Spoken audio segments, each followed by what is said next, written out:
Sir నిన్న 'రామ్ గోపాల్ వర్మ' గారి గురించి మాట్లాడడం జరిగింది జగన్మోహన్ రెడ్డి గారు. 'రామ్ గోపాల్ వర్మ' గారిని కూడా ఈవెన్ ఏదైతే 'వ్యూహం' సినిమా తీశారో ఆయన మీద కూడా కేసు పెట్టడం జరిగింది. అండ్ వీళ్ళు 'వివేకం' సినిమా తీసిన దాని గురించి ప్రస్తావన మాట్లాడారు.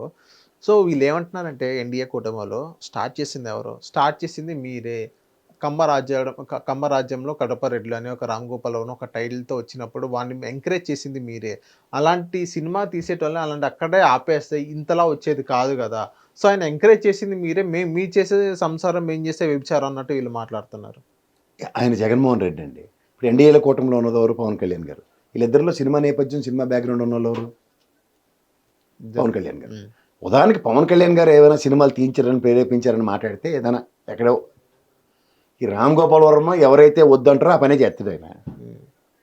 ఉదాహరణకి దానికి ప్రొడ్యూసర్ ఎవడో అతను ప్రేరేపిస్తే ఇతను సినిమా తీసాడు, దీన్ని ప్రేరేపించి డబ్బులు పెట్టమంటే ఆయన పెట్టాడు. వాళ్ళ మీద తేల్చుకోవాలి. కానీ మరి 'వివేకం' ఇది సినిమా రాజకీయ గురించి ఎందుకు మాట్లాడుతున్నారు సార్ ఆయన? మరి 'వ్యూహం' సినిమా మీద చర్యలు ఎందుకు తీసుకుంటున్నారు?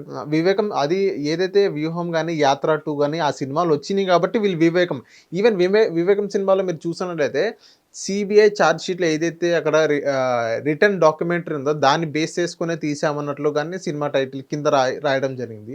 సో, దాన్ని ఏదైతే ఉందో అది తీయడం కూడా తప్పేనా కూడా క్వెషన్ చేస్తున్నారు కదా! ఇప్పుడు సినిమా అన్నది ఒక అభూత కల్పన. ఇప్పుడు రాయ కొన్ని రియల్ స్టోరీస్ కూడా ఉంటాయి కదా సార్. ఎంతవరకు ఉంటాయి? ఇప్పుడు ఉదాహరణకి స్టోరీ ఇది అన్న నేపథ్యంలో ఇప్పుడు 'కొండ' సినిమా తీశాడు. 'కొండ సురేఖ్' గారు దానికి మెయిన్ ఇనిషియేటివ్ తీసుకున్నారు. సో అట్లా వాళ్ళు ఇప్పుడు 'వంగవీటి మోహన్ రంగ' గారి స్టోరీ తీద్దాం అనుకున్నప్పుడు ఏమైనా రాధా గారు కానీ వీళ్ళు ఏమైనా దాంట్లో ఇన్వాల్వ్ అయ్యారా? లేదు.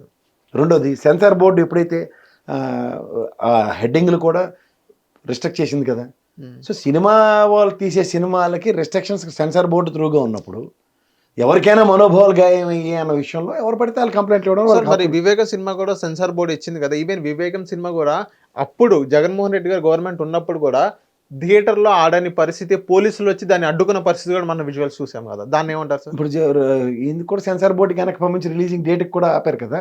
ఏంటి సార్? సరే సినిమాల గోల్ నాకేంది సార్, నాకు అలా లేసేస్తారు అంటే సామాన్లు. జగన్మోహన్ రెడ్డి గారు చెప్పిన విధానం బట్టి మిమ్మల్ని క్వశ్చన్ నాకు చేస్తున్నాను. జగన్మోహన్ రెడ్డి గారి సినిమా గురించి చెప్పడం ఎంతవరకు సముచితం అంటే, నాకు తెలిసినంత వరకు 'రామ్ గోపాల్ వర్మ' మీద ఇవాళ అనకాపల్లిలో కూడా కంప్లైంట్ ఫైల్ అయింది. యెస్. ఎక్కడో కేసులు మొత్తం అన్ని కలిపి గింగిరాలు తిప్పుదాం, బొంగరాలు తిప్పుదాం అనుకున్న కాన్సెప్ట్లో అందరూ ఉన్నారు. ఇప్పుడు ప్రజెంట్ జరుగుతున్న సినారియో కూడా అదే. So end of the day ఏం చేస్తారన్న దాని గురించి ఎవరి చేతిలోనే ఏమీ లేదు.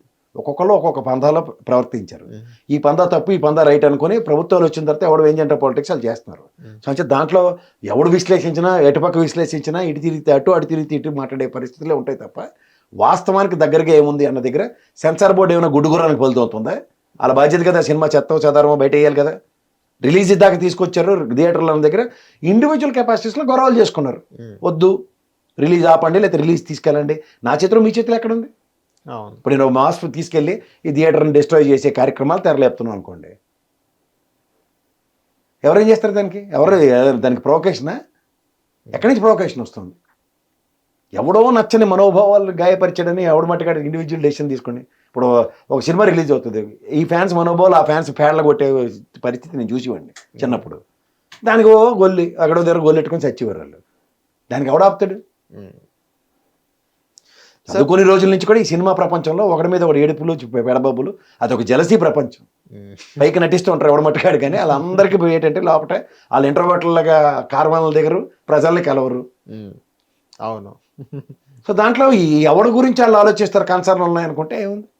ఇందాక మీరు ఎన్టీఆర్ ట్రస్ట్ గురించి అన్నప్పుడు మహేష్ బాబు గారు చారిటీ బాగా చేస్తారు కాబట్టి ఆహా సూపరు, లేదా రామ్ చరణ్ గారు ఎక్కడో ఏదో చేశారు, మంచి చారిటీ చేశారు, ఆహా సూపరు అనుకుని వాళ్ళలో ప్రొవోక్ అయ్యి ఫాలో అయ్యేవారు చాలామంది ఉంటారు.